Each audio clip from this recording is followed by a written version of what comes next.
Hi, I'm indeed Bart Weiss, and I teach film and video here at the University of Texas at Arlington. There we go. And I love video. And so some people think, what is video? What is special about video? There are a lot of art forms out there, but video is really about technology. And as Brian Eno once said, any change in technology changes the art, and the art of video has dramatically transformed through all these years.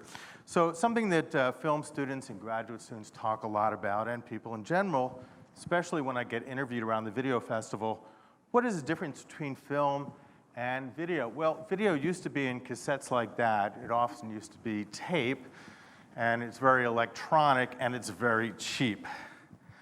Film, on the other hand, is this mechanical process. It's very expensive to produce. It requires film stock. It's organic. You have to develop it and transfer it. And it also means that you have to have a high level of craft, meaning that the entry level is not very good. So the physical characteristics are very different. But because of that expense, there are cultural things. For film, it's Hollywood. You have to have a lot of people to make a film. You have to have a lot of money to make a film. So films look a certain kind of way. For video, you could have one person with a camera. Those are very old cameras, and people did actually look like that when they shot those. But they allowed for very different kinds of things. The aesthetics were different. They tended to go a little longer, and they were very much more personal in their approach. Now, we spend an enormous amount of time looking at screens. Some of them are like that.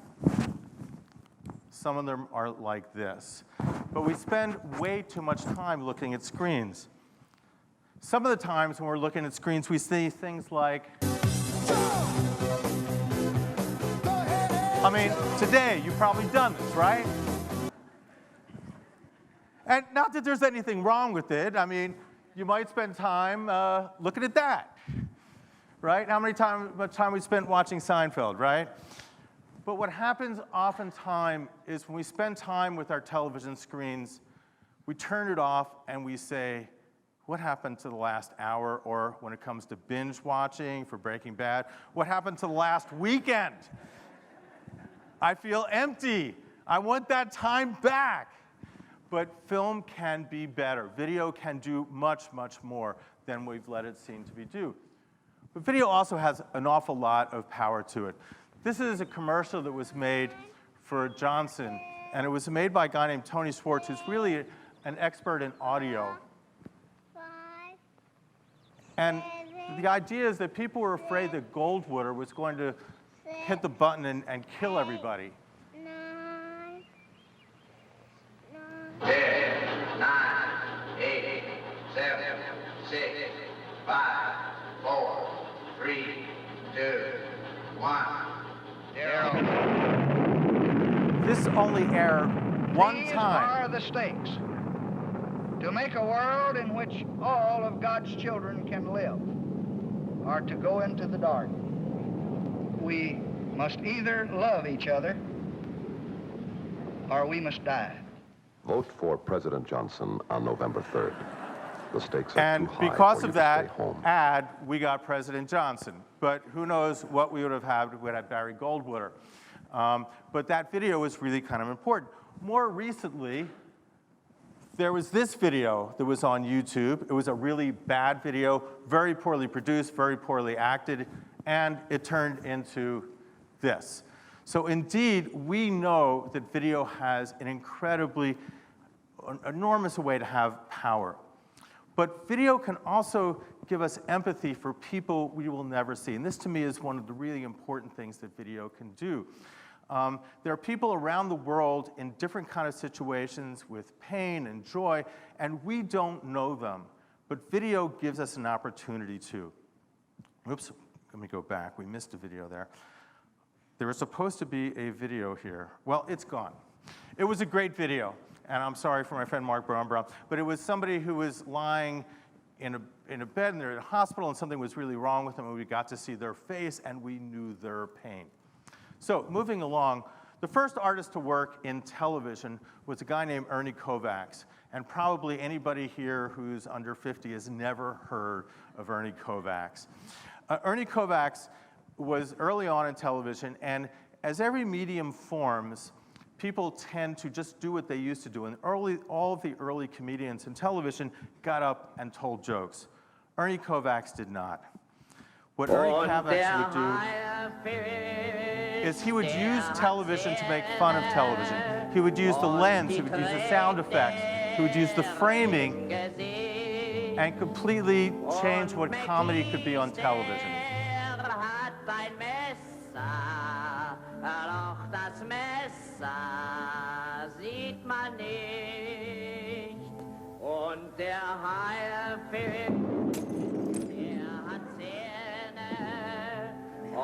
Even the music here, this is a Mac knife which came from a Brecht play, which is not something that normal producers would think to use. Something you just generally don't see.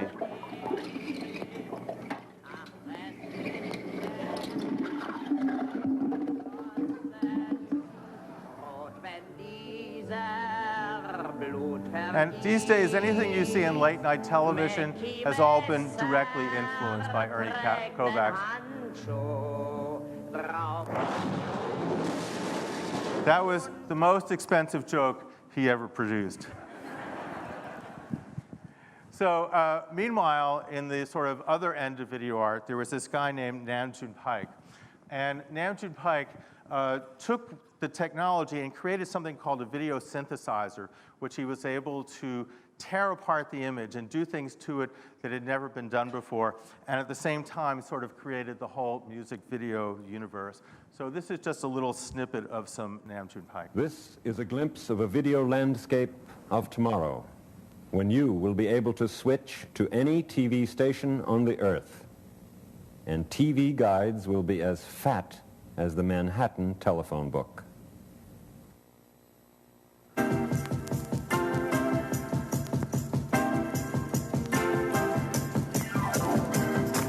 So what happened is a lot of sculptors and painters and musicians saw this work and started getting into video. So people who'd never thought about video as an artistic medium were definitely influenced by Nam June Paik, who died a few years ago. But the video art world owes everything to him. So around this time, I was a filmmaker. I was one of those guys who was learning all about craft. And I started seeing these very interesting music videos that were developing.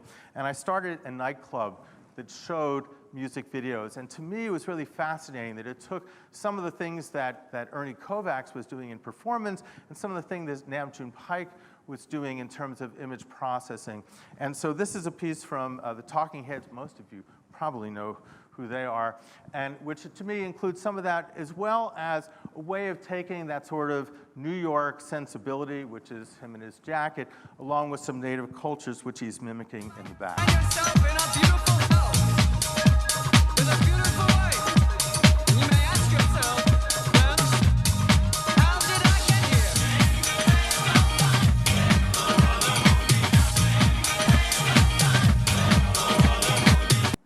So, and I really love that video. Music videos at one time really were very culturally important. In fact, during those years, I wrote a column in the Dallas Morning News critiquing music videos every week. And it's hard to figure out what language you use to describe some of these things, because they truly were indescribable. Then in 1987, I started something called the Dallas Video Festival, because there was all this incredible work that I was seeing, and there was kind of no place to see it. So this is kind of a montage of all the different kind of crazy things. You'll see some animation in there. This is a documentary about beauty pageants for little kids, which was a pretty cool video. This thing in the middle is a piece that was shot on Pixel Vision, which is a format that professional artists would use that used audio cassettes, if anybody remembers those, to record video on. This is a piece from the Church of the Subgenius, which was started in Dallas and went worldwide. And the last little snippet you'll hear in the middle is from this band called Brave Combo, and they're playing Hokey Pokey. I'm actually doing a feature documentary about this band. And aside from playing the Hokey Pokey, they also play polka music. And if you thought polka music was really boring and bad, you're wrong. It's really awesome. I didn't know that until I started watching it. Okay, so the next piece I want to show you is something we started at the festival a long time ago. This piece is called Decasia by a guy named Bill Morrison. And what's really interesting here is he searched for all kinds of film that was dying, that the emulsion was coming off. So instead of having characters and theme and plot, this film is literally about film dying. All of the really great stuff, the way that the picture is incorporated with the way that the grain is dying and the material, it's about death in a very different kind of way. And the music is really awesome too. When we showed it, we had the music performed live.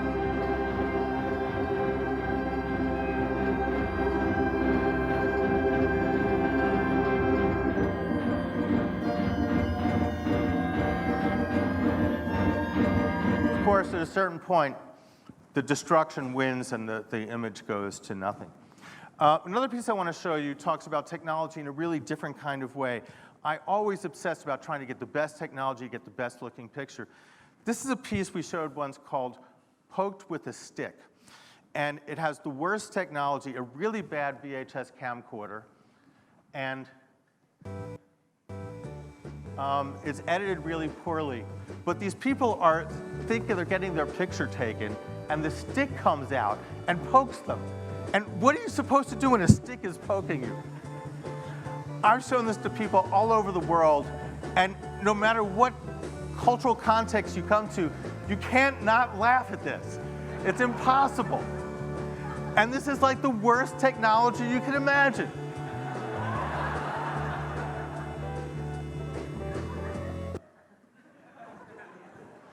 So if you don't remember anything else all day, you'll remember Poked with a Stick.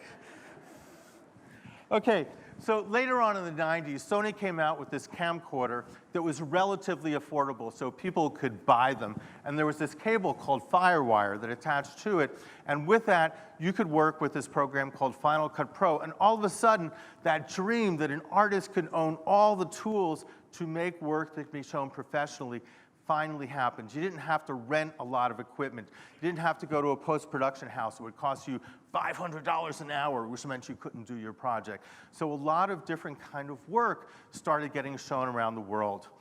And so people could tell stories that otherwise could not be seen. This is a little piece called Skateistan, which is about kids who are using skateboards in Afghanistan. And without this kind of technology, making it relatively inexpensive to have these really beautiful images, something like this couldn't be made, and you wouldn't know that there are people, kids in Afghanistan, who are skateboarding.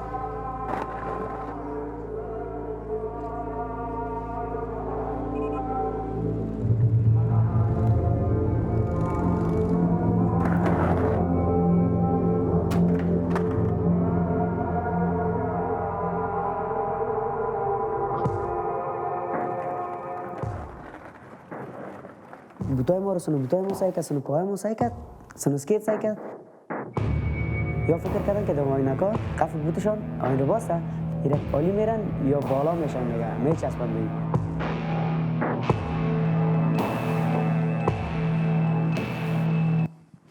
So I go literally all over the world talking to people about the power of video, teaching people how to make videos and try to get them to tell their stories in a way that the rest of the world can understand.